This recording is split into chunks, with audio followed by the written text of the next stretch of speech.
Welcome to the IMM Friday Flash Talk, anchored by Govin Whittles. The reason why that responsibility was taken away from the Hawks is not yet known. With marketing enthusiast Tarasai Moffat. To have a return on sales, you need to have posts that are going to be engaging.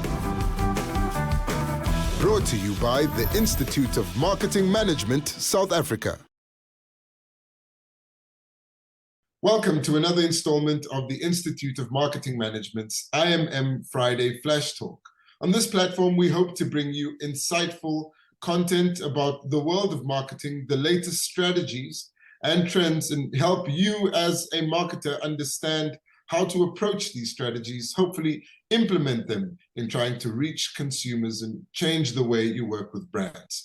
Today, we'll be talking about going guerrilla marketing, and our topic is Go Guerrilla, are you brave enough to make your brand stand out? Joining me, as usual, we have Tarasai Moffat. She's the Managing Director at Gateway Synergies, our marketing enthusiast. She's an expert, and today we'll bring you insights from Matthew Van Der Valk. He is an innovative marketing specialist. He works with over 100 brands across different industries, specializing in what they call beyond the line marketing. He has exclusive insights to share about guerrilla marketing, known by some as dark marketing, but there may be a bit of a difference. And we'll get into Matthew's opening remarks, but don't forget to follow us on social media. You can follow us on LinkedIn, engage in this conversation, also on Twitter and Facebook, where we'd love to hear some of your views on the discussions here on the IMM Friday Flash Talk. Matthew, it's over to you for now. Just tell us what you think about going guerrilla marketing and why you need to be brave enough to make your brand stand out. Thanks so much for having me, and especially to the IMM. It's always great to be invited. So I think the first thing to kind of address out of the kind of gates is that guerrilla marketing is not a new concept. A guy by the name of J. Conrad Levinson kind of came up with the concept in the 1980s. That's how far along we've kind of come. But I think that what is important is how guerrilla marketing has evolved and taken on different nuances. So I think the kind of clue is in the phrase itself, you know, drawing from the concept of guerrilla warfare. You know, it's really based on this idea of the element of surprise. And I think that if we really are honest with ourselves, you know, all good marketing should have an element of guerrilla in it, because without surprise, there is no delight. And I think that given that we have such fragmented audiences, so much information overload in our kind of marketing ecosystem of today, it's even more important to embrace that element of surprise. I think that one of the challenges that we face in kind of the brand verse, if you will, is that a lot of our brands today are in a fight for their lives. So I think it's quite opportune that we should use a reference towards kind of guerrilla warfare, because a lot of brands are facing you know, challenges that weren't necessarily there a few years ago. Competition is rife. The economic environment is tough. Entry brands and kind of competitor brands are popping up all over the place. I think with things like the emergence and kind of use of AI, there is fear around, you know, what kind of industries will last the next decade. So there's a lot of uncertainty. And I think that with that kind of comes either a challenge or an opportunity. And I tend to kind of err on the opportunist sort of point of view here.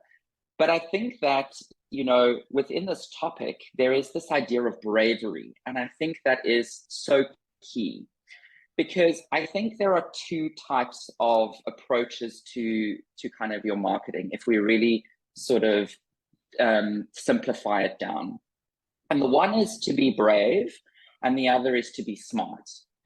And I think that in today's kind of marketing world, we've become so obsessed with being smart that we've forgotten to be brave.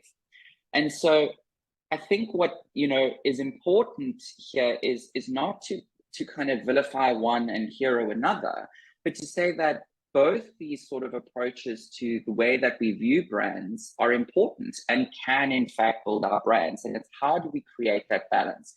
So what I mean by that is, you know, being smart is about saying, look, what do we know works?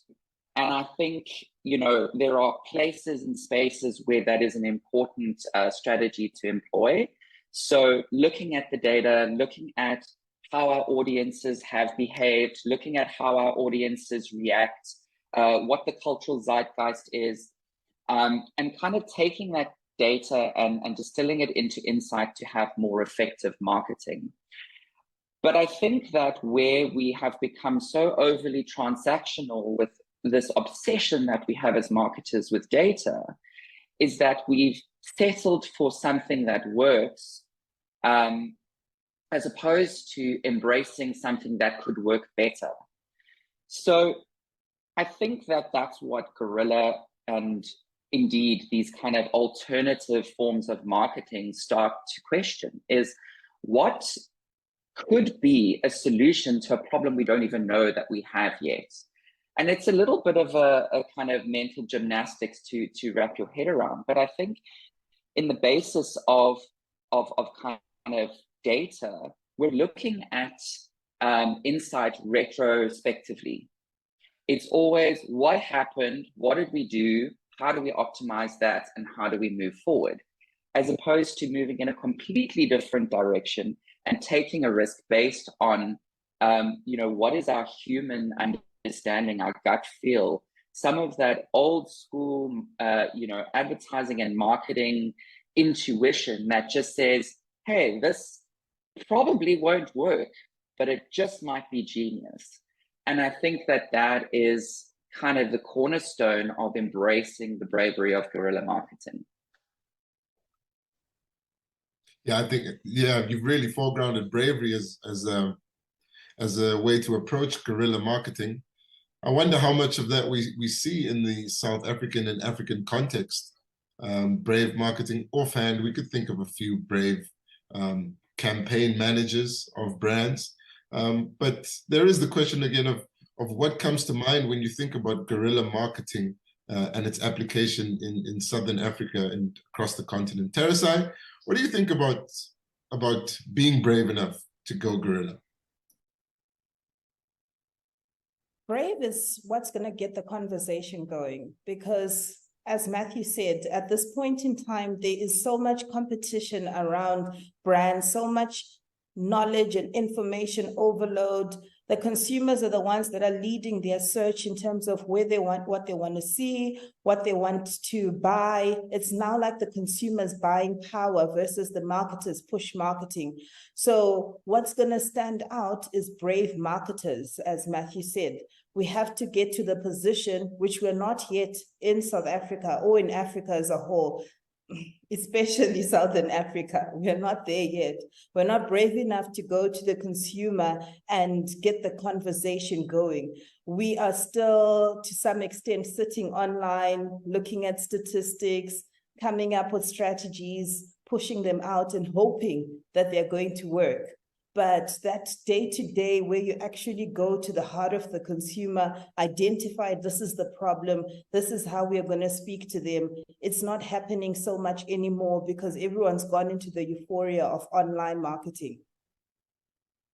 And for me, guerrilla marketing is in a sense going directly to the consumer, actually in their faces, where they are, where they are eating, where they are playing, where they are going to their games, where they are watching the games. You are actually there at their heart versus just being on their screens.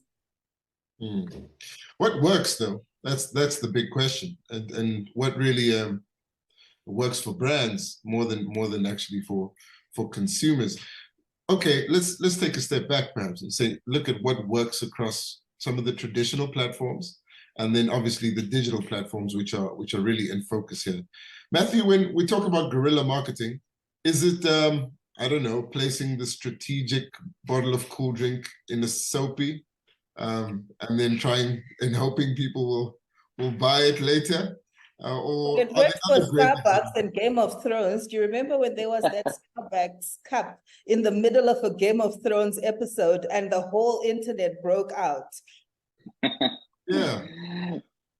Yeah, I think you beg the question here is, you know, the whole original notion of guerrilla marketing was to move beyond the traditional above the line as we've kind of known it, as, you know, maybe getting into our consumers' lives more than into the media ecosystem. So I guess the question is, you know, is it a reinvention of the digital and kind of traditional kind of media spaces, or is it something else? And you know, I think that in the fragmented media space that we have, everything is a medium. You know, consumers are always shopping. Shopping isn't just about transaction anymore. It's, oh, I see you wearing a great like outfit. I wanna, where did you get that from? That's shopping. Transaction isn't, you know, limited. And I think there's this merge that's been happening. And I think that, you know, what is really important to what you're saying, Teresa, is that does it actually matter? You know, and I think as marketers, we can dehumanize consumers very easily. You know, this payoff line is really going to shift the needle. And then we go out into the world and we buy the products we do, and we, you know, and it's all based on relevance, you know. And I think that surprise is a way to garner relevance in a way of kind of moving outside of the ordinary. So I think if something surprises you, if something delights you, entertains you, enriches you, informs you, those are all kind of ways of being pleasantly surprised. And I think that it kind of boils down to that, is how do we get to people in a space where they don't expect us? And it's not just about being unexpected, but it's being unexpected and useful. Interesting. I mean, if someone could get to me on my WhatsApp status, then they really surprised me into getting into their brand, and often that's what happens. I'd like to get some insight from you, Matthew, quickly on what exactly beyond the line marketing is. And you've mentioned above the line, which is a widely understood concept. When you talk about beyond the line, are you talking about that unexpected surprise, or is there a specific strategy that goes into achieving that? So beyond the line is a kind of concept that I've really been writing a lot about, talking a lot about for the last few years. And it's really taking the understanding that you know, consumers, or people, I like to call them, live in a world that is integrated. It doesn't exist in a series of media touch points. We think and we feel and we love and we laugh and we, you know, we're sad and we're angry, and there's the whole kind of behavioral economics that we seem to have forgotten about in marketing, and really kind of diluted it into stats and data points. And I think that what Beyond the Line tries to do is to look at the marketing mix more holistically, and how our kind of target audiences really experience our brands. So for example, a distribution kind of strategy could be an invaluable part of your communication. If we're telling you as a brand that we're amazing and we're great and we're going to change your life, we manage to convince you that this is true, and then you go to the store, wallet in hand, ready to buy into this brand, and it's not available, there is a whole lot of kind of psycho-emotional things that go on inside of that human being. So whether it is, you know, a rarity complex, so, oh, it must be valuable because it's not available. Just look at kind of the prime incident, as I'm calling it, of... I mean, I'd like to come in on that. Before we do, though, because I do think that we need to have a little focus on Prime and what it did, because it presents such a great example of this topic, guerrilla marketing, and there's a lot to discuss about how it was rolled out. KSI and Logan Paul just being one of the elements. But Terasai, before we get into that conversation, tell me, do you have great examples, or are there any strategies of guerrilla marketing that have stood out for you where it seemed like the Southern African marketers were getting to grip with being brave enough? And were those like the exceptions, or are you seeing a trend of that happening? So when we look at two examples that were mentioned in the African Marketing Confederation, those were quite good examples in the magazine, with Engine being one of them, where they had a series of people dressed in their uniforms doing a dance routine, which became like this mob culture and just infringed within the audience that Engine is not just a fuel brand. They're actually people that welcome you and they invite you to their fuel station. And because of that, there was this whole social media, everyone showing posts and going to the garages and taking videos and selfies with the petrol attendants. And it just became a culture. So what initially was just, this is a fuel brand that sells oil and fuel, suddenly became a brand that people could love and could trust, and got social media hyped for it. In the magazine, they also mentioned the Akia brand. I'm not sure if I'm pronouncing that correctly. Please correct me if I'm not. But they actually had a magazine that went out, and pregnant ladies could get a discount if they peed on the magazine, and in turn, they would get a 30% discount on their baby's crib. So yes, that's shocking. Who's going to ask you to pee on a magazine? Like, it sounds a little disgusting, but it was a shocking tactic. And actually pregnant women did it because they have a high HCG level hormone in their body. So the discount actually applies to them, because you always need to remember that in marketing, there's a 95% rule. 95% of the people are not in the market at that point in time looking to buy your brand. There's 5% that you're actually really talking to, and that 5% were the pregnant women. So there's no point in running a whole strategy campaign to 95% that are not interested at that point in time. But with the guerrilla marketing tactic that they applied, they were able to speak directly to pregnant women who were their target consumers at that particular time. Then obviously you then mix it with your traditional marketing so that the brand keeps being reinforced to the 95%. So they always remember that Akia is this brand that does amazing cribs, or that does amazing furniture, or does amazing product. So the next time when someone is pregnant, they're going to remember your brand. But in any communication and marketing mix strategy, you need to remember that you're talking to 5%, not 95%. So how are you really getting these 5% to buy at that particular point in time? I'm sure Matthew has tons of examples where he can reference, where he'll be like, this was actually the best strategic campaign. And he might have even developed some of those campaigns himself. I think that the best ones are built in culture. And I think that's exactly what you're alluding to, Guerrilla, is that, you know, I think that there is this idea that, you know, tactical has to be something that isn't planned for. You know, and I'll give you an example. It needs to feel like it happens in the spur of the moment in order to have that kind of tactical relevance. But, you know, when we're trying to develop these really sort of breakthrough campaigns, certainly within our agency, is we look at what the possible outcomes are. So a little, I guess, peek behind the curtain is we will, for example, for a financial services provider, we know that we're going to have a budget speech every year. There'll be speculation, there'll be economists. And so often what we'll do is we'll develop sort of communications or campaigns or whatever those sort of breakthrough tactics that we're looking at for multiple eventualities. And I think that that is kind of one of the key tricks to guerrilla marketing is if socially or society goes this way, this is what our communication is. If they go that way, that's what it is. And if they go that way, that's what it is. So you're almost planning to multiple eventualities in order to be relevant and make sure that you hit that kind of nail on the head.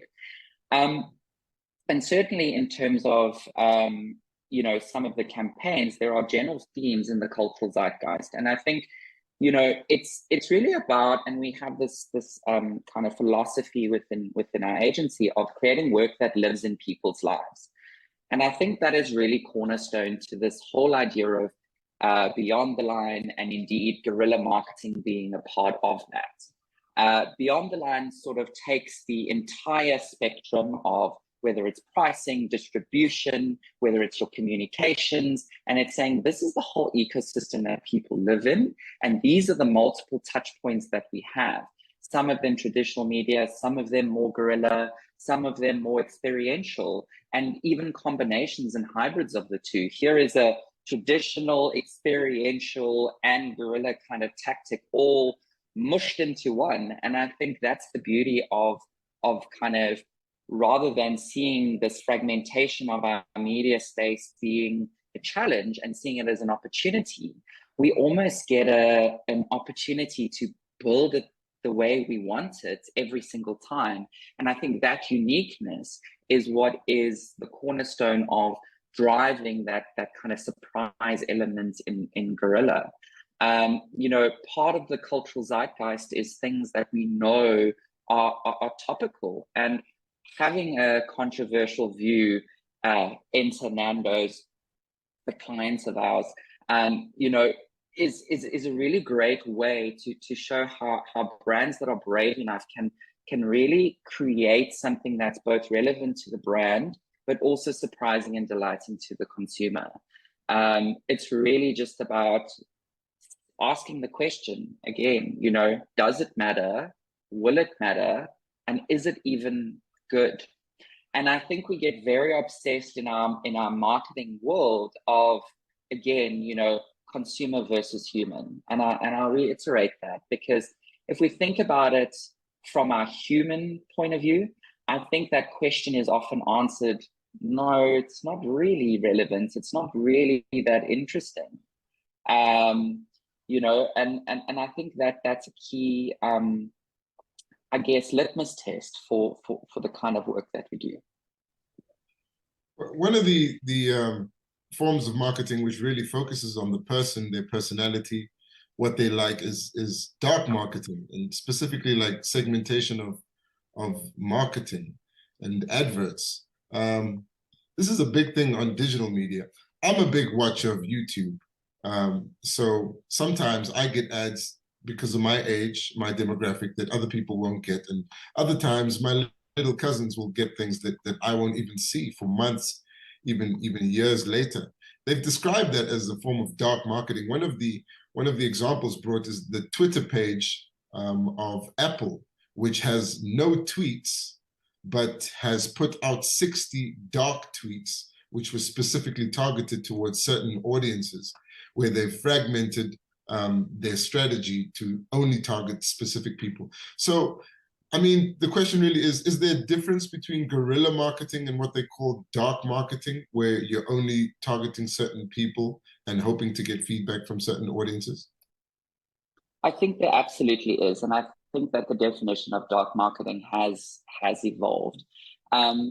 And I think that, you know, in the example that you describe, I would say that is more of a kind of hyper segmentation and personalization strategy versus kind of how you might use dark marketing in other areas.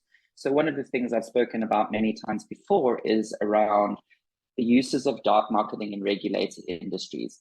So if you think about things like food and beverage, pharmaceuticals, alcohol, even alcohol, for an example, you know, you are segmenting to people who are of legal age, who are not opposed to kind of the consumption of alcohol from a moralistic point of view. There's so many other parameters. So I think that, you know, Guerrilla is really about capturing attention, whereas dark marketing is more about kind of hyper segmentation in order to reach the 5% that we were kind of talking about before. And I think obviously digital media provides you that opportunity in a much easier way. Whereas, you know, Guerrilla could be something that is appealing to a larger audience. You know, if you think about an event hijacking, where, you know, you have a brand sponsorship at a specific event and a competitor brand, you know, arrives and does an activation and almost kind of hijacks the event and gets everyone talking and starts to build a dialogue between consumers and those two competing brands. Both benefit actually in those conversations, because what you have is you're using your competitor to drive the conversation about your category. So, you know, there are opportunities, and I do think there are nuances. Specifically around dark marketing, I think, you know, what the benefit is there is largely in how we evolve it. And I guess that, you know, where it's been defined previously as largely in that hyper-segmented digital space, there is an opportunity to move it beyond that. And it's kind of the ideology of combining bricks and clicks, if you're taking it into a transactional space of sales, for example. You know, what are the things that online shopping might offer you, being targeted specifically in that digital space, that you can't get in a physical space, and vice versa. So it does talk to understanding the consumer and speaking directly to their needs. But again, I think, you know, we've got to go back to what I said right in the beginning is, you know, where do we abandon data in order to take the risk of what might work better than what we know works well? And I think that that's the balance that we need to look at. And I think that, you know, there are certainly risks, and that's why bravery is such a key part of this topic is, you know, we have to embrace what we don't know, and kind of go with our gut sometimes. And I'm not saying, you know, and that's why I talk about the balance between smart and brave, is we need to balance that out, but we definitely need to make space for taking risks again. Let's talk about risks. This will be one of my favorite parts of this conversation. Talking about Prime, I mean, 499 Rand for Energade, essentially, is definitely brave. But there's so much more behind it. I mean, KSI and Logan Paul, two YouTubers, right?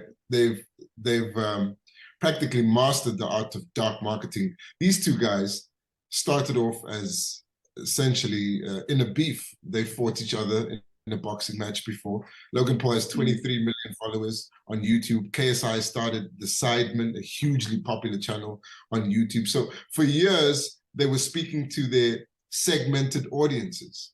And when they got together and started Prime, they were still speaking to their segmented audiences. But then something else happened. They took it international, and they took it international in a really big way. Teresa, I just want to get your view on what happened with Prime, the pricing, and then how, well, I suppose we could say how Checkers reacted, how they seized the opportunity in trying to associate themselves with the Prime brand. It looks like an example of where guerrilla marketing was used to wipe out any conversation about the competitor and really just have everything to do with Prime, be about Prime, not only with their traditional audiences, which they've built up, which is the young people, but also the parents. What did you think about Prime, Teresa? Well, I just want to touch on, and I just want Matthew to correct me if I'm wrong, but dark marketing is, I mean, the word dark makes it seem like it's a bad thing when it's traditionally not.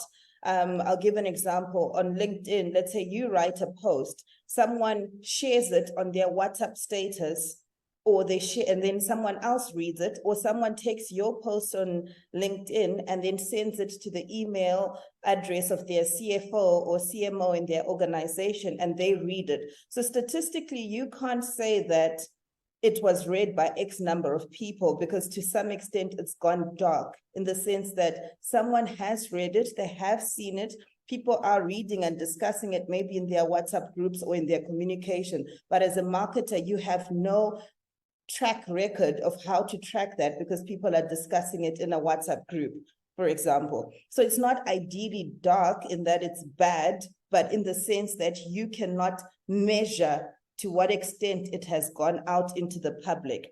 And then with guerrilla marketing, this is more physical based. So this is actual presence that you can see. For example, you brand a staircase. I can see people going up and down Matthew's staircase, for example. So you brand your advertising on that staircase, or you have billboards or windows or out of home, or you have an event and there's a physical presence that goes into the strategy, or you go to taverns and you set up your banners and stuff at a place where people are commuting, or at a graveyard, that's along guerrilla marketing. Please correct me if I'm wrong, but is that correct? You are correct. And I think the thing is that it's evolved since those definitions, because as you know, like our industry is evolving at the speed of light, to kind of contrast the dark.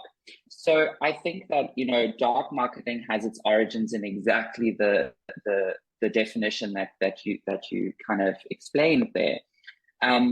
However, we found ways as kind of specialists in this space to say, hang on, that's a challenge if we don't have insight into where these communications are going.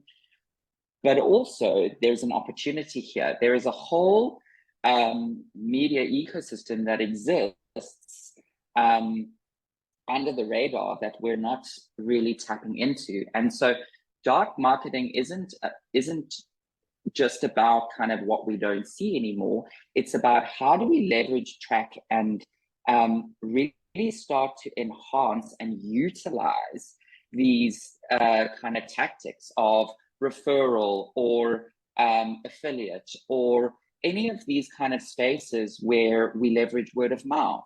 And really kind of taking that kind of natural human behavior and mapping it out to the benefit of brands that are not necessarily able to use traditional forms of marketing. So for example, the pharmaceutical industry, the tobacco industry, or the gaming industry, which I think is where it gets that sort of dark nuance that you talk to. So it has evolved into a space where a lot of these kind of regulated industries have been using these tactics to get their message out to specific individuals, using that segmentation, using those kind of tactics, and building into them ways of tracking and finding out where this information is going and how to navigate those messages. And then kind of in its third cycle where we are now is now industries outside of those regulated industries going, hang on, these guys are using this alternative way of marketing. And that's a really great way for us to really maximize our budgets, reach our audience in a much more relevant, targeted, hyper-targeted even way. So I think that Guerrilla can be a tactic, and certainly its origin has been in bringing it into that event or experiential space of kind of creating a surprise, and again, using that kind of element of surprise as being kind of cornerstone to it. And I think it started very much in that physical space. But I think what's happened in the last few years, especially with kind of Gen Z and Gen Alpha, is that the digital space is no longer something that's separate. Your phone is part of your real world. And so I think with that merging, there's all these subtle, nuanced evolutions, both within dark marketing and both within Guerrilla, that have almost kind of created a new lens on it. And I think that our strict definitions of these kind of different spheres are being challenged kind of every day as we're seeing how it's kind of being embraced and merged into kind of drawing from different aspects. So indeed, your kind of billboard, which is in a real world space, could be evolved into an outdoor installation that creates an element of surprise. And arguably that is a traditional form or an extension of a traditional form of outdoor that's used in a guerrilla way, or a traditional kind of banner ad can be used in a different way. For example, IKEA a couple of years ago developed the world's smallest IKEA store, which was a banner sort of this big that had every product that you could shop from a banner. And I would argue that's not digital media, that's Guerrilla, because you could shop everything in their massive stores by a tiny banner. So I think you're absolutely right in terms of, you know, the origins of where we've kind of come from with this type of marketing. But I definitely see a lot of bleed and a convergence and a graying of these lines. And for me, I embrace being in the gray because I think there's a lot of opportunity in that crossover. Marketers have a lot of work, cousin. A lot of work to do. Yeah. Let's get to the Prime thing though, because I mean, I'm so blown away by it. You know, I told myself there's no way I'm going to Checkers to get this thing. And then I found myself in the queue. Just off the strength of the hype that was created. And I honestly didn't even care what it tasted like. It was just because of the hype.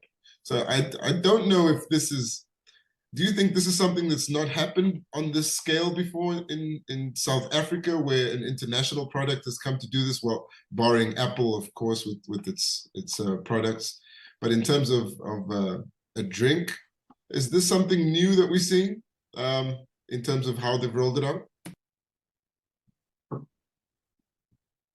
Matthew? I can chip in. So I don't think it's new, but I think it was very cleverly done.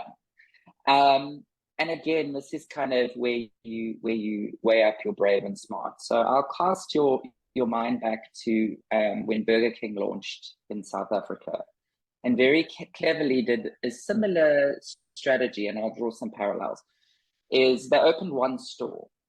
And there was a queue around the block. They actually opened the store here in Cape Town, and you could check their social media to see how long the queue was. And people were obsessed. Even the mayor opened the store with a ribbon.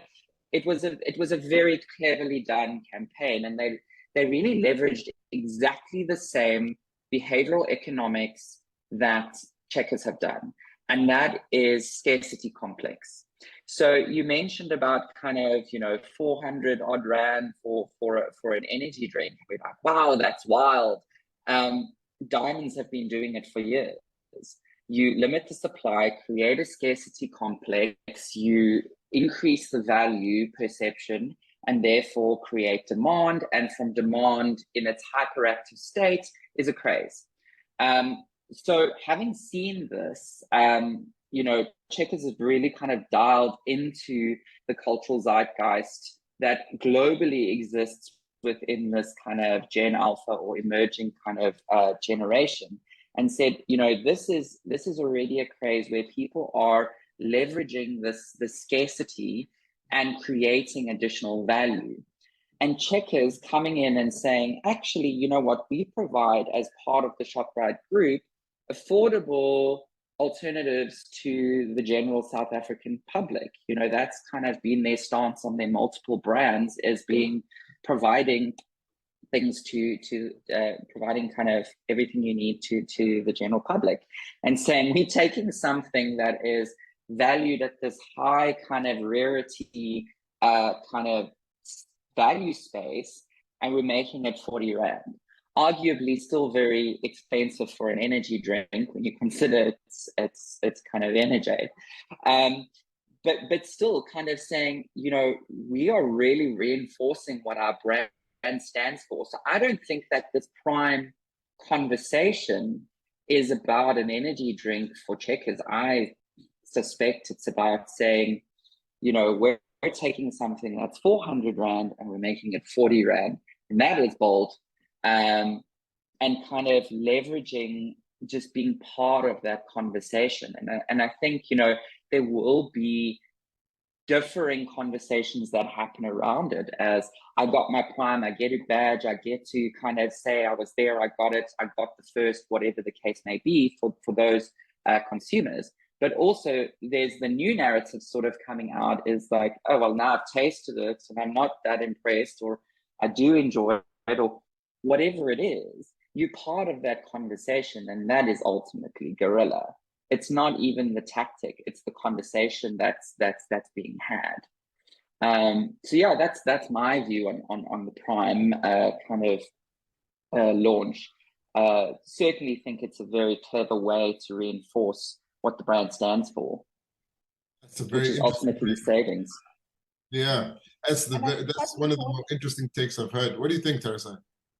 What's important with Prime is the fact that marketers there were not put in a box. And I think within the South African content or sub-Saharan continent as a whole, people are placed in boxes. So marketing is told, these are your goals, these are your targets, this is what you have to achieve.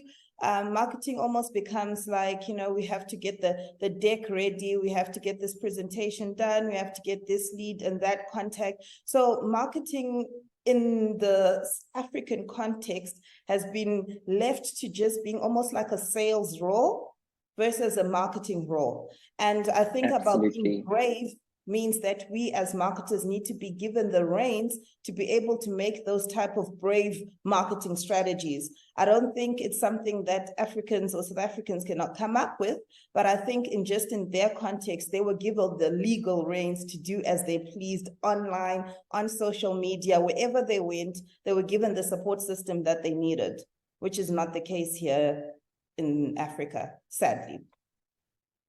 So I think that you pose such an interesting point. And I think that for Checkers being part of the ShopRite group, they are, you know, across the continent and do have a much more close relationship with their consumers than a lot of brands, I'd say. And you're absolutely right. It's, you know, it's really about being able to take the reins beyond sort of transaction and looking at your whole kind of marketing mix and saying, but hey, I mean, I would say that this is a really amazing way to build a brand through distribution as a marketing mix element, as opposed to just a communication element. Really embracing both distribution and pricing as kind of two key drivers to build your brand. And that is such an unusual tactic to take, because normally when we're trying to build a brand, we're trying to build it through our communications, through our advertising, not through these other kind of lesser utilized marketing mix strategies. So I really love what you're saying. And I think that, you know, South Africa and Africa as a whole, you know, we have so much creativity that is dying to kind of just get out there into the world. And I can't tell you how many, that's why I was nodding so profusely, how many great African ideas die in PowerPoint. Because we create it and we have it and it's brilliant and it gets emailed and then it goes into the ether and it's never to be seen again. And I think what we need to do is embrace what we're trying to do for our consumers to get their attention to our industry. So it's kind of meta, but we almost need to go guerrilla within our industry to all the stakeholders that exist within our industry and almost do an internal job of the institution of marketing and say, let's get each other's attention using these tactics to demonstrate how effective it is for our consumers. Which, let's talk about the marketing mix. I'd like to find out which of the platforms within the marketing mix would you say are most conducive for guerrilla tactics? Obviously, you've obviously mentioned a lot of out-of-home examples. But is that the best place to go, Guerrilla? I think the best place is where it's most unexpected.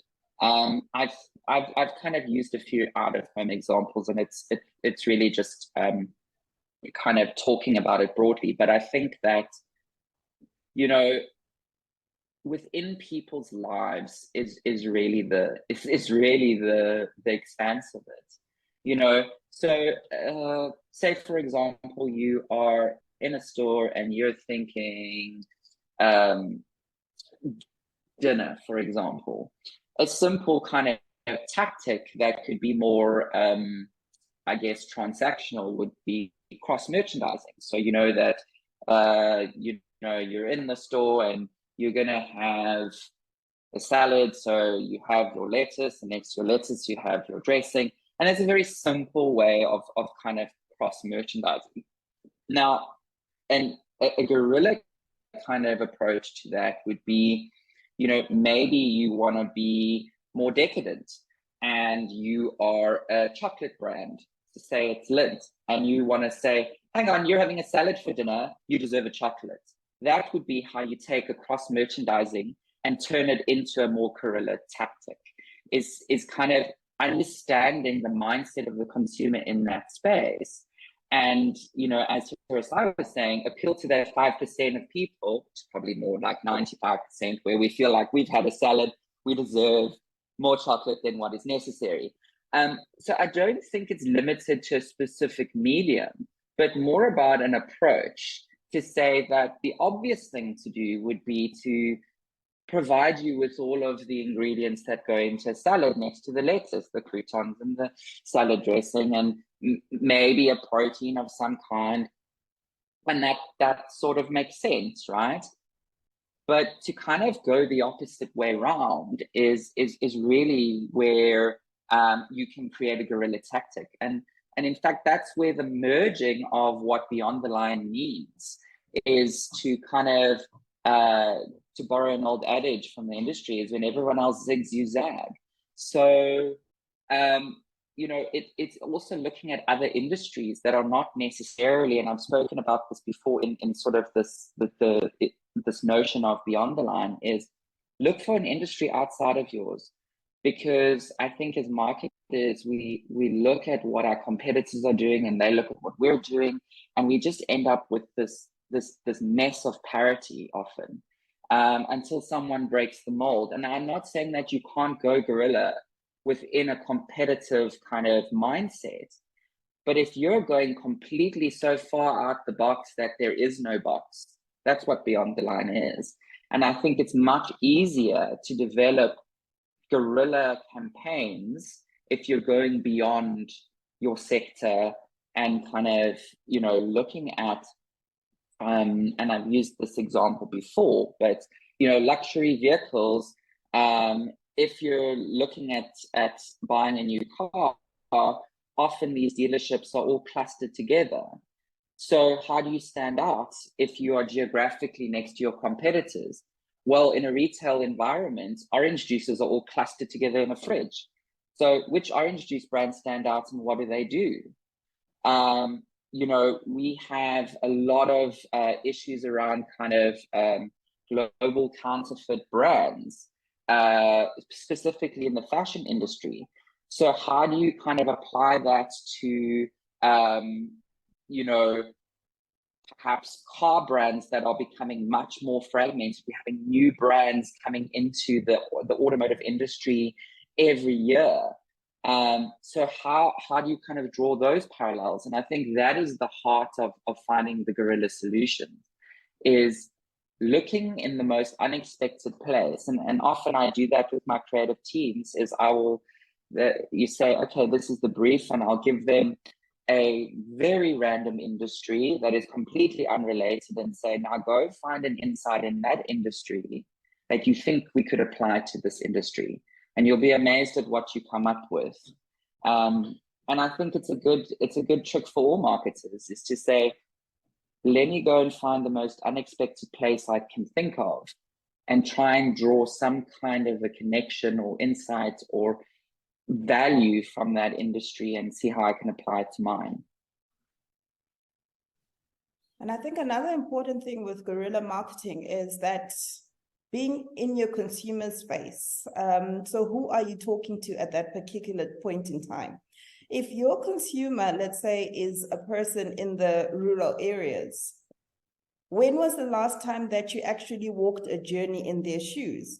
When was the last time you went and spent a night in their type of environment, walked to the well where they get their water, walked their child to school in the morning? How are you going to advertise to them when you don't know what they need?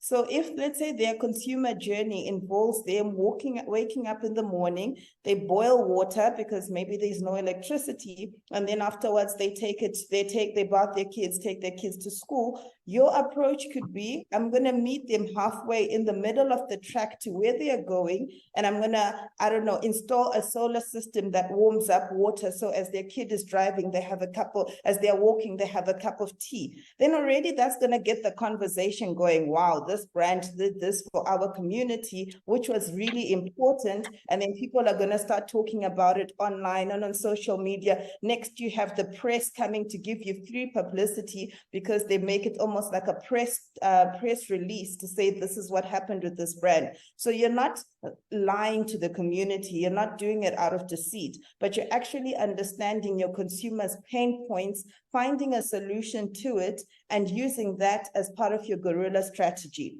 Same with even your students or your young people. You don't only ask your children and your child who maybe you have gone to school with as a private school student, and they have gone to the movies, so their experiences are shaped by that, and you build your whole marketing campaign around my child and her friends believe this. No, you actually do a holistic targeted search, go to other schools, other institutions, walk the day of each of those people to understand their consumer journey, and then come up with a pinpoint that helps them within their journey. And that's how, as a brand, you begin to stand out with the go online, and yet maybe your consumer's not online at that point. So we can't say it's radio, because maybe when they're driving to work, they listen to podcasts, they don't listen to radio. So it's you understanding where is your consumer and how are you going to talk to them at that point in time. 100%. As usual, Teresa, taking it back to the real world experiences, which is really important.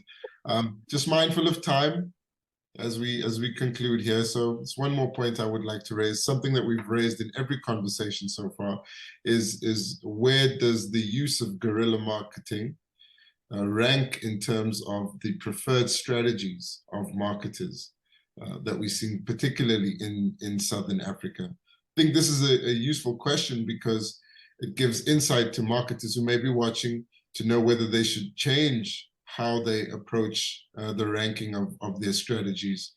Matthew and Teresa, I think you both have valuable insights to offer here. Matthew, let's start with you. I think that it is not only the preferred way to go, but I think it's the only way to go in many instances. And I think Teresa made such a valuable point around immersion into your kind of consumer's world. Some of our traditional media just simply don't exist for a large part of our audiences, depending on what brand or product you're trying to kind of communicate. And I think that, you know, it's not just about what we communicate and where we communicate, it's about what we offer them, you know. And I think there is this kind of very meta development or evolution that's happening in the continent is, you know, the way that our consumers use our brands and products cannot be dictated to them by us. And so as marketers, we need to adapt to them, not the other way around. I'll give an example. So last year, one of our clients, Colgate, we really kind of did a bit of an immersion to see how we could kind of develop better marketing strategies for them. And we developed the new gen brush, which is under the realization that people aren't just using toothbrushes for brushing their teeth. Gamers are using it to clean their consoles. Salons are using it for kind of the fine hair placement. Sneakerheads are using it to clean their sneakers, and we develop toothbrushes that are not toothbrushes. There are many brushes for these purposes. And so even your product development and really getting into the kind of length and breadth of how we show up in our consumers' lives is super important. It's not just about what we say, it's about what we do. And I think this is what Teresa has been saying, is that, you know, it's in our product development, it's in our, you know, pricing strategies. What if they only have 50 Rand in their wallets and they need to buy X, Y, and Z for their families? It's inaccessible. So, you know, every single aspect of what our brand, product, and business does is part of this guerrilla journey, whether we recognize it or not. And so I think that it's for marketers to lose if we don't embrace the kind of cornerstone of Guerilla, which is understand your consumer, walk in their shoes, spend some time in their life, and find a way to surprise them in a way that enriches their lives. Teresa, what do you think? Yes, 100% agree with that. I wanted to actually add a question, which is, does it work with business to business? So, for example, with, let's say, a telecoms company could be working with a banking company to do mobile money, for example. Would guerrilla marketing work there between businesses to businesses, or is it just business to consumer? I think that the key is this kind of blurring of consumer versus business. At the end of the day, on the other side of what you're doing is a human being. So I think if you're accessing wherever their behavioral or psychosocial kind of mindset is at, it can work, because I think that Guerrilla is based on human reaction and emotion and reaction. So definitely, I think, you know, even more so in those spaces where you are hyper targeting a decision maker that can, you know, really change the course of a business. I think that, you know, the way direct communication has almost kind of evolved is a great example of that. You know, maybe it is about influencing not even the medium, but how they communicate with other stakeholders. One of the things that I've kind of done in the past is to create a lexicon for business to business. So it's almost to create a lingua franca between the two businesses to have a shared understanding of what is meant in a specific kind of industry. So as an example is sharing shared language brings you together as kind of stakeholders and forges that relationship in a much stronger way. So developing the kind of language that is used and shared across the two stakeholders brings a much closer kind of business to business relationship. So I would argue that even that is guerrilla, because it's surprising, it's unusual, it's a way to kind of influence the way two different entities communicate with each other. So I definitely think that there's a place for it. And I think that's why this question of beyond the line has kind of come up. It's all embracing and kind of talks to just understanding who you're talking to. I mean, what do you think?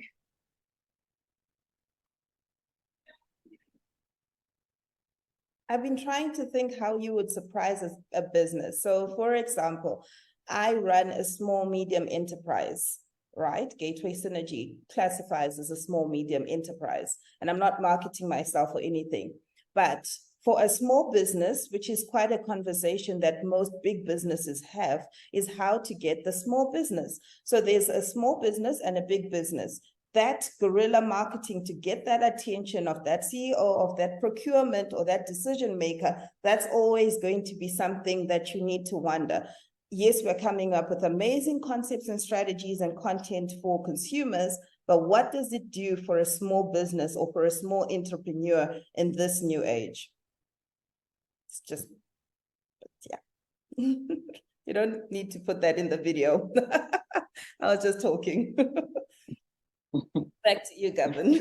Yeah, I mean, those are interesting concepts. I think the fact that you've spoken about how it could potentially be used to attract big businesses, or what you call hyper-targeting of decision makers within big businesses using guerrilla marketing, and defining that as beyond the line marketing, kind of circles back to how we started the conversation. It really is kind of like warfare, you know, to surprise the enemy, or in this case, the potential investor, in the most unusual way. And I maintain that I think the month of May has already been dominated by Prime, although we're just 3 days, just a few days. I think it was dominated by Thabo Bester and the Gold Mafia and things like that, but okay. Well, that was but anything can happen in South Africa, and we're waiting to see what the next big brand will do, or big marketing campaign will be, that's rolled out to grab the attention of South Africans, of people on the African continent. It's been a very insightful conversation. I think we should wrap it up by just getting a few takeaways on what you think the main points are to think about when you're thinking, or maybe as a marketer, you consider yourself brave enough to go guerrilla and you want to take it on, and you're looking at this conversation and saying, there's a lot that's been shared here. What are some of the key takeaways, Matthew, from this conversation that you think marketers should keep top of mind? Great, yeah. I think, as you say, been some fantastic conversation, and certainly, you know, what I love about these kind of conversations is how your perception is changed as you kind of engage with other professionals within the space. So I think that's kind of the key thing, is be open, be brave, take a risk, walk in the shoes of someone else, think human first, not consumer first, and embrace what you don't know. There might be something there that could make your marketing better, not just good. Teresa, short, sweet summary. I like that. Teresa, you'll have the last word this time. Okay. So marketing by right, we are business developers. That's what we are. We are building businesses, or we're building consumers, or we are building the tourism center, or we're building, you know, the continent, or we're building Africa. We are building something by right. And the only way to do that is to be brave. And that involves coming up with strategies that are really going to shake and bring the conversation top of the mind, and also be cognizant of what's happening up and around you. And in cases where you don't know, like Matthew said, then you partner with agencies that can give you that type of information and help you to formulate your strategies, or partner with institutions and listen to discussions like this at the IMM Institute Flash Talk Fridays, and get informed about what is happening and keep yourself appraised, so that you can come up with a strategy that is actually going to be effective, but not only effective, but is actually going to make a difference to your consumer, to your organization, and to the nation as a whole. Thank you so much, Teresa. And with that, we've come to the end of the session of yet another installment of the Institute of Marketing Management's IMM Flash Friday Talks. This has been a really insightful conversation, and I think that a number of strategies have been put on the table for how to go guerrilla if you're feeling brave enough. And I think the main point has been that you should be brave and take the risk, because there are huge payoffs that are waiting for brands that do take the risks through those creative marketers. I'd like to thank Matthew Van Der Valk. He is a creative par excellence, an innovative marketing strategy specialist, as well as Tarasai Moffat, our resident marketing enthusiast and expert for your views. And that's it from me, Govin Whittles, your host. Don't forget to follow us on social media, engage in the conversation, and provide some feedback. We'll be back again with another episode of the Institute of Marketing Management's IMM Flash Friday Talks. We really appreciate everyone that takes part in these discussions, and we'll see you next time.